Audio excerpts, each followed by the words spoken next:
একজন নেতা অভিষেক বন্দ্যোপাধ্যায়, তার এত সম্পত্তি কোথা থেকে আসে? তিনি কি একটা এফিডেভিট অফ অ্যাসেটস দিয়ে ডিক্লেয়ার করবেন? এফিডেভিট তৈরি করে সোশ্যাল মিডিয়াতে কি পোস্ট করবেন যে তার এফিডেভিট অ্যাসেটস কত? সেটা করতে পারবেন? নমস্কার বন্ধুরা, আপনারা দেখছেন পারফেক্ট পলিটিক্স, সাদা বাংলায় রাজনীতির কথা। বন্ধুরা, এর আগের একটি ভিডিওতেই কিন্তু আপনাদের বলেছিলাম যে কুণাল ঘোষ যে ভাষায় যেভাবে বিচারপতি অভিজিৎ গাঙ্গুলিকে ব্যক্তিগত আক্রমণ করছেন, এর খেসারত কিন্তু দিতে হবে। কুণাল ঘোষ কিন্তু বড় রকমের প্যাচে পড়বেন, বড় রকমের ফ্যাসাদে পড়বেন, আর ঠিক সেটাই যেন এখন ঘটতে শুরু করেছে। তবে কুণাল ঘোষ সরাসরি প্যাচে পড়েননি কিংবা ফ্যাসাদে পড়েননি, বরং তার যারা নেতা সেই অভিষেক বন্দ্যোপাধ্যায় কিন্তু বড় রকমের ফ্যাসাদে পড়ে গেলেন। আর সেটা পড়লেন কারণ বিচারপতি অভিজিৎ গাঙ্গুলি কিন্তু এবার সরাসরি অভিষেক বন্দ্যোপাধ্যায়ের নাম করে চ্যালেঞ্জ ছুড়ে দিলেন। আর শুধুমাত্র চ্যালেঞ্জ ছোড়াই নয়, বিচারপতি অভিজিৎ গাঙ্গুলি এদিন এমন এমন কথা বললেন যেভাবে একেবারে ব্যাটে ছক্কা চার মারতে শুরু করলেন, তাতে কিন্তু শাসক দল তৃণমূলের এবার বড় রকমের বিপাকে পড়তে চলেছে।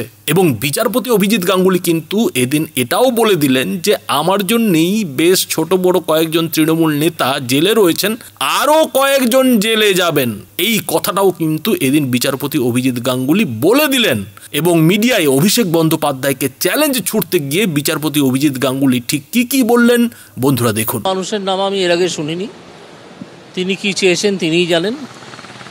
আর তাছাড়া আমাকে সন্ত্রস্ত করার জন্য তো অনেক কাজই করা হয়েছে এর মধ্যে গত 1.5-2 বছর ধরে। কখনো কোর্টে পেপার ওয়েট নিয়ে ঢুকে, অন্যান্য জিনিস নিয়ে ঢুকে একটা বিশৃঙ্খলার সৃষ্টি করা, কোর্টের বাইরে দরজার বাইরে দাঁড়িয়ে ঢুকতে না দেওয়া, কোর্ট বয়কট করার চেষ্টা, এই রিসেন্টটা নয়, তার আগে এরকম সব হয়েছে। সুতরাং এরকম অনেক কাজই হতে পারে আমাকে সন্ত্রস্ত করার জন্যে। কি হয়েছে এক্স্যাক্টলি আমি জানি না। তবে আমার এখন মাঝে মাঝে মনে হয় যে একদল চোর একটা অ্যাপ্লিকেশান হয়তো কোনো দিন করে বসবে সুপ্রিম কোর্টে, বিরাট উকিলদের দাঁড় করিয়ে, যে আমরা চৌর্যবৃত্তি করে বাঁচি, আমাদের বিষয় সম্পত্তি সব চুরিচামারি করেই তৈরি করা। যদি এটা বন্ধ হয়ে যায় তাহলে আমাদের জীবন এবং জীবিকার অসুবিধে হবে। সুতরাং সেটা আর্টিকেল 21-কে ভায়োলেট করবে। সুতরাং আমাদের অবাধে চুরি করার অধিকার দেয়া হোক। এইরকম পিটিশন যদি হঠাৎ করে হয়ে যায়, একদল চোর যদি করে, এখানেই হোক বা সুপ্রিম কোর্টেই হোক, তাহলে আমি আশ্চর্য হব না, প্রথম কথা। দ্বিতীয় কথা, কদিন ধরে আমার যেটা মনে হচ্ছে, আপনারা যখন আমাকে জিজ্ঞেসই করছেন যে একজন নেতা অভিষেক বন্দ্যোপাধ্যায়, তার এত সম্পত্তি কোথা থেকে আসে? তিনি কি একটা এফিডেভিট অফ অ্যাসেটস দিয়ে ডিক্লেয়ার করবেন? এফিডেভিট তৈরি করে সোশ্যাল মিডিয়াতে কি পোস্ট করবেন যে তার এফিডেভিট অ্যাসেটস কত? সেটা করতে পারবেন? যদি তিনি করেন, আমি তাহলে অন্যান্য ইকুইভ্যালেন্ট নেতা যারা আছেন, যেমন ধরুন মীনাক্ষী মুখোপাধ্যায় বা অন্য যারা আছেন, তাদের কাছেও একই অনুরোধ রাখবো যে আপনারাও ওই এফিডেভিট অফ অ্যাসেটস করে সোশ্যাল মিডিয়ায় দিন। আমরা দেখতে চাই, সাধারণ মানুষ হিসেবে আমরা দেখতে চাই যে কার কত সম্পত্তি আছে, কে কত সম্পত্তি করেছেন, এবং কার সম্পত্তি করার কতটা সোর্স ছিল, কতটা সম্পত্তি করার। এটা কি করতে পারবেন বলে মনে হয় না।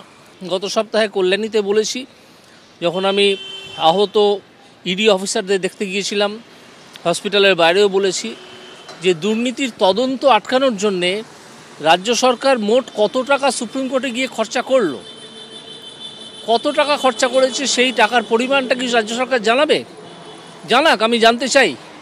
তা না হলে আমি অন্যভাবে জানতে চাইব, অফিসিয়ালি। আজকে আমি আপনাদের থ্রু দিয়ে জানতে চাইছি, আগের দিনও চেয়েছি, এরপর অফিসিয়ালি জানতে চাইব যে মোট কত টাকা খরচা করা হয়েছে দুর্নীতিকে আটকানোর জন্যে বিভিন্ন মামলা মোকদ্দমা করে।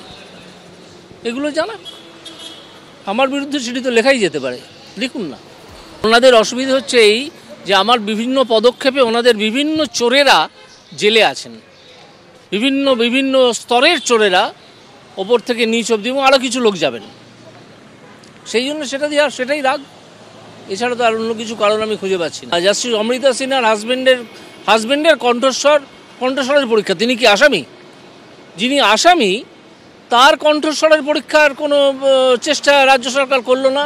একটা হসপিটালকে ব্যবহার করে তাকে আটকে রাখলো, তাও রাখতে পারেনি।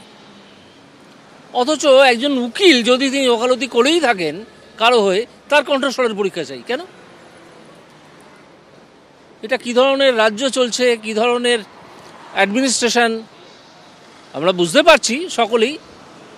দেখা যাক কতদিন চলে, কতদিন আইনের মুখোমুখি হয়ে তারা কতদিন এইসব চালাতে পারেন আমরা দেখি।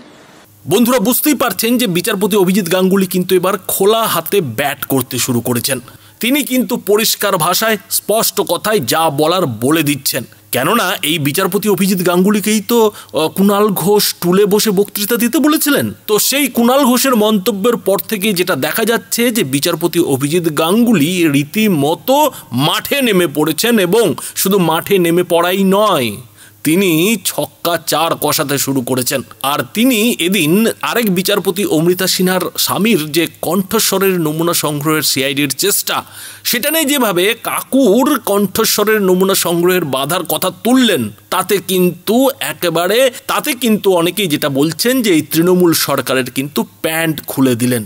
বিচারপতি অভিজিৎ গাঙ্গুলির এমন মন্তব্যের পরেই রাজ্য রাজনীতিতে যেটা প্রশ্ন উঠতে শুরু করেছে, বিশেষ করে বিরোধীরা যেটা বলছেন যে এই যে বিচারপতির চ্যালেঞ্জ, সেই চ্যালেঞ্জটা কি অভিষেক বন্দ্যোপাধ্যায় নিতে পারবেন?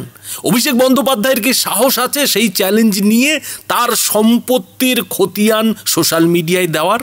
তিনি কোথা থেকে এত সম্পত্তি আয় করলেন, কোথা থেকে তার এত টাকা এলো, সেই সব কি তিনি এভিডেভিট করে সোশ্যাল মিডিয়ায় দিতে পারবেন? বন্ধুরা, এ বিষয়ে আপনাদের কি মতামত তা অবশ্যই এই ভিডিওটির নিচে কমেন্ট বক্সে লিখে জানাবেন। ধন্যবাদ।